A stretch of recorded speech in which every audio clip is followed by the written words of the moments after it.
monde, c'est Marius, j'espère que vous allez bien, en tout cas moi ça va nickel. Alors aujourd'hui je vous retrouve pour une nouvelle vidéo sur Disney et plus précisément une théorie sur Bambi. Restez bien jusqu'à la fin de la vidéo pour la question Disney, j'ai une idée. Bon les amis, cette vidéo est loin d'être joyeuse puisque je vais vous parler de la mère de Bambi, plus précisément de celui qui l'a tué. La mort de la mère de Bambi est l'un des moments les plus tristes de toute l'histoire de Disney, rivalisant pratiquement avec la mort de Mufasa. Malgré que nous n'ayons pas vu son corps, on sait très bien ce qui s'est passé à ce moment-là et ça m'a foutu un coup, comme beaucoup d'entre vous je suppose. Sachez que de base on devait voir son corps, et je sais pas en fait si j'ai le droit de vous montrer cette image là. Elle est bien faite mais elle est triste alors. Je sais pas trop, je me risque de vous la montrer quand même. Plus sensible à se tenir. Qui a commis le meurtre le plus haineux de toute l'histoire de Disney? Déjà il est clair que c'est un chasseur.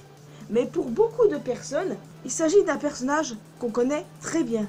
Exactement, il y a une liste de suspects, j'ai fait des recherches pour voir si les gens avaient le même avis ou s'ils en avaient d'autres plus intéressants, et j'ai regroupé tout ça en donnant mon point de vue concernant ces suspects. Alors les noms qui reviennent le plus souvent, les 5 suspects que je vais passer étape par étape pour voir si du coup il est possible que ce soit lui.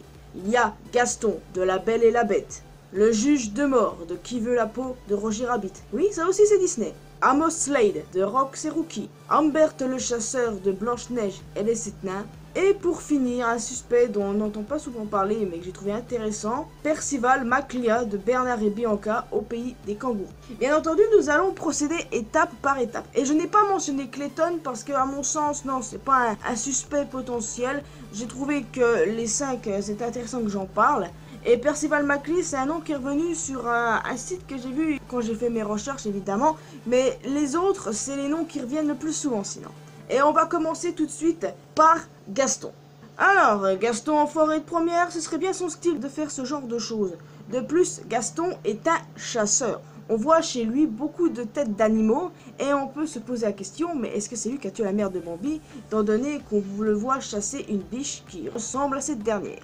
Honnêtement les amis, ça aurait pu être possible si La Belle et la Bête ne se situait pas en France et Bambi en Amérique du Nord. Concernant là où se passe Bambi, c'est plutôt au niveau du roman. Le roman Bambi se passe en Amérique du Nord et du coup je suppose que c'est également la même chose pour le dessin animé. Donc c'est clairement impossible. Ne me sortez pas l'idée que Gaston a voyagé, c'est impossible. Le contexte que ça se passe dans le dessin animé La Belle et la Bête et dans celui de Bambi, c'est pas la même chose. Et franchement à un moment j'ai dû expliquer ça à un abonné, voilà, un ancien abonné qui m'a tenu tête à 100% là-dessus. Ça rentre pas, c'est... J'aime pas expliquer les choses 10 000 fois, vous me connaissez, pour moi c'est pas Gaston, mais j'en parlais parce que c'est le nom qui revenait le plus souvent. Le deuxième suspect, c'est le juge de mort dans Qui veut la peau de Roger Rabbit. Alors dans une scène supprimée du film, il aurait été spéculé, supposé par Eddie Vaillant, le protagoniste, que la mère de Bambi a été tuée par le juge de mort. Cependant, cela a été changé sans aucune raison apparente, on ne connaît pas la raison. Pour ma part, je pense qu'il ne faut pas prendre ce délire-là au sérieux, et que si du coup ça a été supprimé et pas gardé dans la version finale, c'est parce que justement, faut pas qu'on prenne ça au sérieux.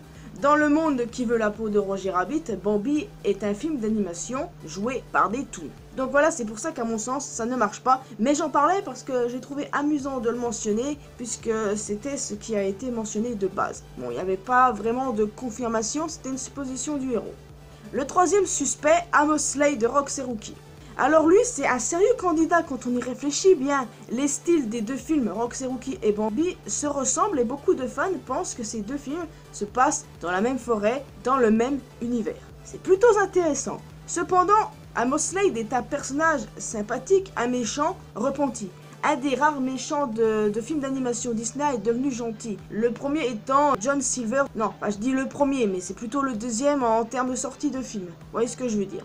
Ce serait mauvais pour lui si il se retrouvait accusé et responsable du crime le plus haineux de toute l'histoire de Disney alors qu'il est devenu gentil. Non, à mon sens, c'est pas lui parce que c'est un gentil et si il a sur le dos le meurtre de la maman de Bambi, honnêtement, je sais pas trop ce que je pourrais vous dire. Le quatrième et avant-dernier suspect, Humbert le chasseur dans Blanche-Neige. Oui, c'est comme ça qu'il s'appelle. Certains spéculent que le cœur de biche que le chasseur a ramené à la méchante reine, c'est celui de la mère de Bambi. Le chasseur a fait ça pour sauver Blanche-Neige. Ce gars a un cœur et il n'est pas impossible que du coup la mère de Bambi se soit retrouvée sur son chemin au mauvais endroit. Cependant, encore une fois, ce gars a l'air d'être un gars bien. La preuve, il a laissé Blanche-Neige en vie. Lui endosser le meurtre de la mère de Bambi sur le dos, ce serait mauvais pour lui également, à la façon d'Amos Slade. Et honnêtement, même si c'était aussi un candidat sérieux, j'en doute. Parce que chronologiquement parlant, je ne sais pas en quelle année se passe Blanche-Neige et les 7 nains. Je veux dire, le film est sorti en 1937, mais il se passe sans doute dans les anciennes années. Pareil pour Bambi, je ne sais pas exactement en quelle année ça se passe. Donc c'est pour ça que je vais l'exclure, même si c'est un candidat sérieux. Mais à mon sens, ça ne se passe pas vraiment au même endroit. C'est que mon point de vue. Le dernier suspect, c'est Percival McLeod de Bernard et Bianca au pays des kangourous. Alors j'ai trouvé intéressant qu'il ait été mentionné par quelqu'un sur des forums par-ci par-là. Alors déjà, ce mec-là, je ne l'aime pas du tout.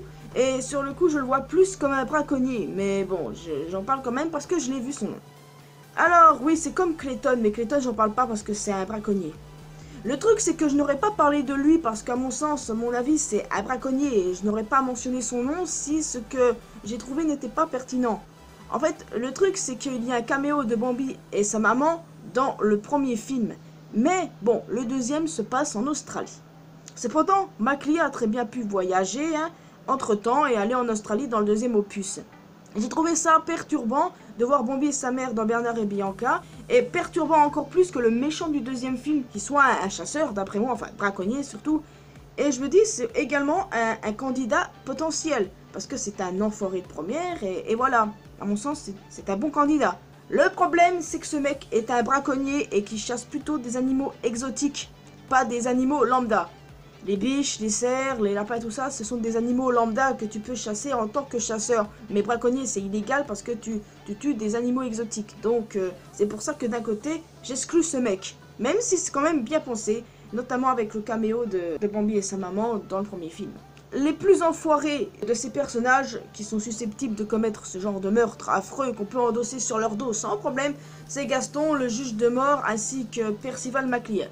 Le seul problème pour Gaston, ça marche pas, pour le juge de mort, c'est peut-être juste pour le fun, et concernant Percival McLeod, c'est un braconnier, toujours de mon point de vue. Donc les seuls chasseurs qui restent potentiellement, qui ont assassiné la mère de Bambi, c'est Amos Slade et Humbert. Cependant, ce sont des gentils, ce sont des good guys, et je ne les vois pas responsables de crime le plus atroce de l'histoire de Disney. Bon, oui, aussi le crime de Mufasa, mais oh, écoutez, c'est pas pareil parce que on n'a jamais vu celui qui a tué la mère de Bambi, alors qu'on sait très bien que celui qui a tué Mufasa, c'est Scar. Vous voulez savoir mon point de vue sur la suite? Eh ben, je pense qu'en fait que le responsable de la mort de la mère de Bambi, ce n'est aucun d'eux. Parfois, faut pas chercher de connexion entre les films de Disney, même si c'est vrai qu'il se peut du coup que Rox et Rookie et Bambi se passent dans le même univers. Il est même possible que le chasseur qui a tué la mère de Bambi est le même qui a tué la mère de Rox. Et je trouvais ça plutôt intriguant. Il y a beaucoup de gens aussi qui ont soupçonné Amos Slade d'être responsable de la mort de la mère de Rox. Là, c'est à peu près le même délire, donc je sais pas si je ferai une vidéo sur la maman de Rox, sur qui l'a tué, parce que ça revient à peu près à la même chose. Bon, voilà. Dans une scène supprimée du film Bambi, le chasseur périt dans les flammes. Je ne sais pas pourquoi, mais je ne serais pas étonné que ce soit canoniquement le cas, qu'il est bel et bien mort. C'est le crime le plus haineux de tout Disney, alors si le responsable est mort, j'ai envie de dire tant mieux et bon débarras. Après, je peux tromper, je ne détiens pas la vérité, mais dans tous les cas, le responsable, à mon sens, il n'est pas dans ceux que je vous ai cités. C'est juste que c'est intriguant concernant Amos Slade et Humbert, mais comme je vous l'ai dit, ce sont des good guys. Donc c'est ça le gros problème. Vous pouvez me donner votre avis en commentaire sur qui a tué la mère de Bambi, si d'après vous c'est un des suspects que j'ai cités, ou si c'est juste un mec comme ça, que c'est pas un perso qu'on a vu dans d'autres films Disney. J'ai peut-être oublié un autre chasseur de l'univers de Disney, mais bon, je vous ai cité en gros ceux qui étaient plus susceptibles de commettre ce meurtre, en fonction de leur statut, en fonction de leur caractère mauvais aussi. Donc les amis, j'ai envie de dire, moi je pense pas que ce soit Amos Slade, je pense pas que ce soit Humbert le chasseur, puisqu'à mon sens, Blanche-Neige ne se passe pas dans le même univers que Bambi. Après il y a des chances que Roxy et Bambi soient dans le même univers, mais Amos Slade à mon sens dans cet univers n'est pas le seul chasseur. Enfin, j'ai assez perdu de temps sur ça, les amis. C'est tout ce que je peux dire, ma théorie est terminée. Et concernant la question Disney, écoutez un peu, ça concerne le film Rebelle. Combien Mérida a-t-elle de frères? Le nombre suffit, mais si vous me citez leur nom, eh ben, vous êtes des boss. Donc les amis, vous pouvez vous abonner à cette chaîne si c'est pas encore fait. Vous pouvez laisser un petit commentaire sur qui pour vous a tué la mère de Bambi. C'est pas un sujet joyeux, mais j'avais envie de la faire. C'est un sujet très intéressant, mine de rien. Vous pouvez vous abonner à ma chaîne secondaire. Vous me retrouvez sur les réseaux sociaux Facebook et Twitter. Vous pouvez également me rejoindre sur Discord. Vous êtes les bienvenus. Et quant à moi, je vous retrouve dans une prochaine vidéo. Portez-vous bien, prenez bien soin de vous. Je vous retrouve bientôt. À la prochaine.